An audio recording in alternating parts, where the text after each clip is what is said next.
One of the most common questions I hear people ask today when it comes to their wealth and money is, do I have enough for retirement?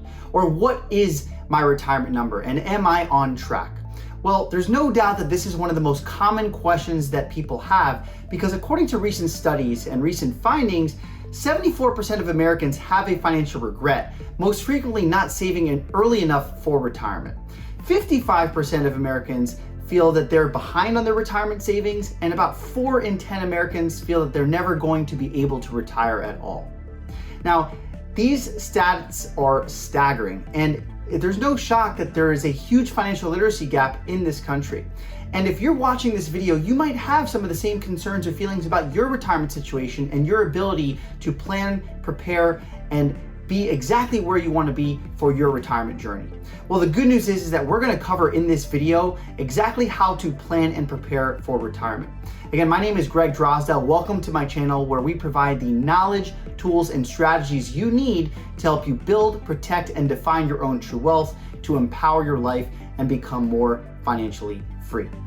Now, as we dive in, there's no surprise that this is one of the most common questions that people have, because the likelihood is that everybody in your friend circle or your community are likely on the same path as you are. Now, they may have different goals, they may have different desires long term in how they want to spend their time or their money. However, everybody's working so hard to eventually achieve financial independence. So it's important to understand what retirement really means, and it can mean different things to each of us. Now, traditionally speaking, retirement is really where you are working hard for so many years and you eventually get to enjoy the fruits of your labor and live and spend your time the way you like. In other words, you work for X amount of years, you build up a certain amount of money, and then you can eventually live off of this money that you've accumulated for so many years. Another way to look at it is that you can make work optional. So retirement could be choosing to decide whether you want to work or not. If you enjoy what you do, that's fantastic. But the main thing is having enough income or cash flow every single month where you can do exactly whatever you want with whomever you want, whenever you want, and have complete time or location freedom. Now, again, retirement can have different meanings to many of us, but the principles of how we get there and plan between accumulating and then eventually distributing money back to yourself remain constant. I'm going to give you an example. Recently, I was working with a couple of clients who make about close to $1 million per year, and they save about 40% of their gross income, which is really, really good. Now, you might be watching this and be like, well, that's not me. They're making so much money. However, it's all relative because eventually when you get to retirement, you might have certain goals. In this case, my clients wanted to buy a new home. They wanted to spend around $165,000 to $200,000 a year in retirement. They wanted to plan for having 2 to 3 kids. They wanted to send them to the top schools. They had all of these goals. And the thing is that we had to map out exactly what that might look like for them based on their spending and a handful of other variables.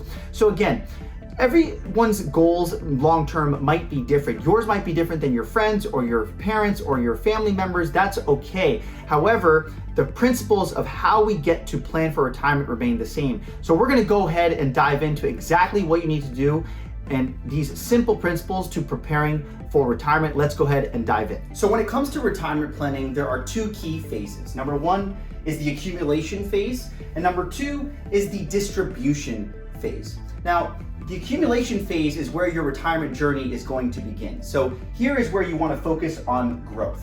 So for example, you may be currently here and you're going to grow your money over time to eventually have enough of a nest egg to stop working and then live off of that nest egg for the rest of your life. Now, when it comes to growth, there are a few factors and key things to consider. Number 1, and saving and investing early and being consistent.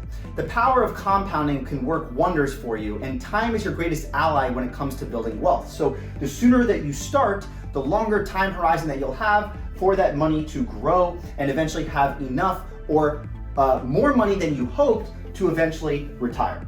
Number 2, this is where you're going to focus on your investing, and you'll want to grow investments. So this could be like brokerage accounts. This would likely be retirement accounts that you probably have heard of before. For example, 401k or 403b offered through your work. Perhaps your company offers you a match and you contribute up to the match or more. These could be pre-tax or Roth accounts. So for example, this could be in your 401k, but there could also be a traditional IRA or a Roth IRA that you might have. These are individual retirement accounts that you can put money away to save. And for example, if you are a business owner, you might utilize a SEP or a solo 401k plan for yourself. Again, 401ks, 403bs are traditionally for W-2 employees. SEP and solo 401ks are going to be for business owners. So the key thing here is just start saving and investing into retirement accounts. The reason why we use retirement accounts is because they have tax advantages. They're definitely tax deferred, but they're pre-tax potentially if it's traditional account like a 401k or traditional IRA going in, or they're after tax and tax-free on the back end. That would be a Roth. Okay, so again, growth, saving and investing, using retirement accounts, and the key thing is also to diversify your investments. So in order to manage risk over time, as you continue to grow your money, you'll see this represented here by this line that looks up and down, a little bit of volatility. You want to diversify your investments and make sure that you have a good strategy to manage risk in case there's a down market as you approach retirement. So again, that's phase one, accumulation. Now, as you continue to grow your assets, eventually this line represents retirement. This could be any age that you want. This could be 50, 55, 65, for example. So let's just say, let's take a common retirement age, 65. And let's say you're here. Now you have this nest egg, and what you're going to need to do is you're going to need to take income off of this to sustain this or replace the income that you are using for your from your job or from your business during your working years. Okay, so during the distribution phase, this is going to be where you're going to take income off of your portfolio. Now, you might have heard there's a rule called the 4% withdrawal rule. And what this says is that if you have a certain amount of money, let's say $1 million, and you withdraw 4%, that is designed to last you for at least 30 years. So this is just an example where if you have a nest egg, you're going to need to take income off of this nest egg to, which could be any withdrawal rate. This is an example of 4%. That will be enough money to last 30 years. Now, there's a couple problems with that. For example, the 4% retirement rule assumes that your portfolio mix while you take income off of this money is in a 50% stock, 50% bond portfolio. It also uses historical market returns, and there's a few factors that it doesn't consider. So the key thing though is that when you have a nest egg here, you just need to figure out how much income that you're going to need to take, considering market volatility as well as returns that you're going to get from this portfolio. Now, on the bottom here, you have what's called protected income. So this is income that's going to help contribute to your lifestyle and your income needs in retirement when you're not working. And this could be things like rental income. So you might have a few rental properties, and this is, passive income that's coming into you. This would be traditionally like a pension, although pensions don't really exist much anymore. They're more for the previous generation before me. And then you have Social Security. Now we have Social Security, it's minimal right now, but we don't know where Social Security is going to be for people, for example, my age. But if you're a younger person watching this video, you're speaking to your parents or your grandparents, they likely have Social Security. If you're watching this video and you have Social Security, then you understand what I'm talking about. So again, Social Security is a check that you get from the government, and you pay it during your working years. Everybody pays into FICA and Social Security and Medicare taxes, and you'll get this benefit when you retire based on how long you have worked. So these are some protected income streams. Now they do help, right? They're contributing to how much income you're going to have. And what you need to do in retirement is you need to have enough income to sustain your expenses and quality of living. So typically, your protected income isn't going to cover your expenses. So let's say your expenses might be here during retirement. We'll just put this here, expenses. Forgive my handwriting. Okay. So expenses, there's a gap, right, where your protected income needs to be enough to cover your expenses, and then anything else, there's a gap between how much variable income you need to take off of your portfolio. So these are some key considerations to have when it comes to retirement planning. You have to figure out how much income you need off your nest egg, and what benefits you have from protected income to sustain part of that income for retirement that you need. Now, when it comes to income in retirement and figuring out how much you need to retire, there are 4 key factors that you want to consider. Okay, so the 4% withdrawal rate rule, for example, doesn't take into account certain things like inflation. So the value of your money unfortunately erodes over time. Now, traditionally, inflation rates around 3%. In the last few years, you might have seen inflation rate around 7 to 8%, very high after COVID. And basically, the value of the dollar is not going to be worth what it is today. So your investment portfolio, as you continue to take income, needs to keep up with inflation at the very least, and the amount of income that you take likely will need to increase to keep up with the inflation rate. The second key factor that you need to consider is taxes. Taxes are going to be your biggest expense throughout your lifetime and your biggest expense in retirement. This is why we use retirement accounts to save, so we can have tax benefits either today or on the back end in retirement. So taxes, for example, if the tax rate goes up, when you take income off of either your pension or rental income or portfolio, this is ordinary income tax rates. So if tax rates are higher than what they are today, you need to figure out how much money, you might need more money to save for retirement than you might be planning on or anticipating. And it's just something that you really want to consider.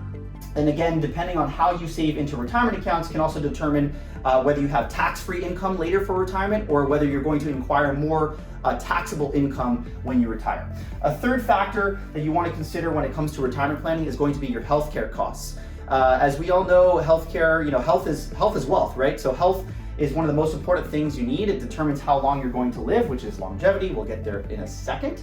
But healthcare costs are key, and in retirement, they can become expensive. So the key thing today is to start saving early for that. You can use savings accounts, you can use brokerage accounts, whatever assets you have. Another common account you might have heard is like an HSA or health savings account if you have a high deductible health plan through work, which is an insurance plan. But healthcare costs is something that you're going to want to consider and factor in to how much you're going to need for retirement. The last is your longevity. So when it comes to retirement planning, we don't know how long we're going to live, right? Expected age that we run some of our financial plans for example, are age 92 for women, age 95 for men. Basically, longevity is determining, right, or figuring out how long you're going to live. So we need to figure out how long this nest egg can last us with all of these factors. So this is a little bit of insight into what you need to do to save and prepare for retirement. The accumulation phase is where you're going to grow your assets, and the distribution phase is where you're going to take income off of your nest egg, counting for the factors of inflation, taxes, healthcare, and longevity, while putting on top of that your protected income that you might have, and then filling the gap with how much income you're going to need to take from your investments to sustain your lifestyle and quality of life. So as you can see, planning for retirement requires thoughtful planning and disciplined execution. It's important to remember that in the accumulation phase, you want to focus on growth, saving and investing early, utilizing investments and retirement accounts, diversifying and staying consistent. And during the distribution phase, you want to consider those four factors of inflation, taxes, healthcare, and longevity. I hope you guys got some value out of this video. If you have questions about how much money you need to save for retirement, or if you're on track for your retirement planning, click the link in the comment section below and we'd be happy to speak to you to see how we can help. Again, thank you for tuning in and subscribing to my channel. If you got some value out of this video, please like it, subscribe it, share it with someone you love who could benefit. We look forward to helping you around more money concepts around business, investing, lifestyle, and financial concepts just like this. I look forward to seeing you in the next video. Have a great day to your success.